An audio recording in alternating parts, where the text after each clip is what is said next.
Silence is power. I don't explain myself to those who never tried to understand me. কেউ কাউকে motivate করতে পারে না। মোটিভেশনের গল্প অনেকে পড়তে বলেন, অনেক লক্ষ লক্ষ মোটিভেশনাল চ্যানেল ইউটিউবে রয়েছে, শুনে কিচ্ছু লাভ নেই। বরং এপিজে আব্দুল কালাম বলতেন, ব্যর্থতার গল্প পড়ো, তাহলে আরও মোটিভেশন পাবেন। টমাস আলভা এডিসন 100 বারের চেষ্টাতে ইলেকট্রিক বাল্ব আবিষ্কার করেছেন। তাকে যখন সাংবাদিকরা জিজ্ঞেস করছে 100 বার, আপনার কখনো মনে হয়নি যে আপনার মোটিভেশন হারিয়ে গেছে? টমাস আলভা এডিসন বলছেন, না, আমি 99 বার চেষ্টা করেছি, ব্যর্থ হয়েছি, তাতে এই মোটিভেশনটা পেয়েছি যে কি কি করলে ইলেকট্রিক বাল্ব বানানো যায় না। জীবনে ভীষণ পজিটিভ এনার্জি, অর্থাৎ ইতিবাচক ভাবনা ভীষণ রকম। একটা সংস্থা তারা ওই ছোটো একটা এক্সপেরিমেন্ট করে দেখাচ্ছে কেন মদ খাওয়া উচিত না।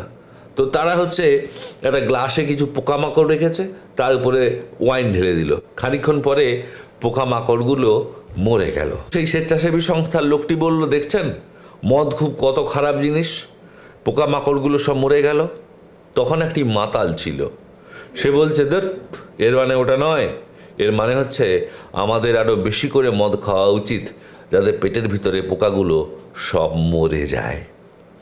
আমি মদ খাওয়াকে সমর্থন করছি না, but what you feel right, stick to that.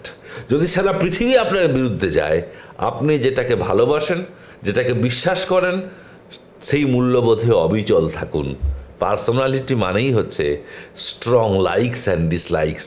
হতে পারে সবাই আপনাকে নিয়ে হাসি ঠাট্টা মস্করা করছে, আপনার চিন্তাভাবনাকে নিয়ে মজা করছে, মজা করতে দিন, তাদেরও তো একটু কাজের দরকার রয়েছে। But you should stick to your own policy. জীবনে একটা অত্যন্ত গুরুত্বপূর্ণ জিনিস প্ল্যান বি।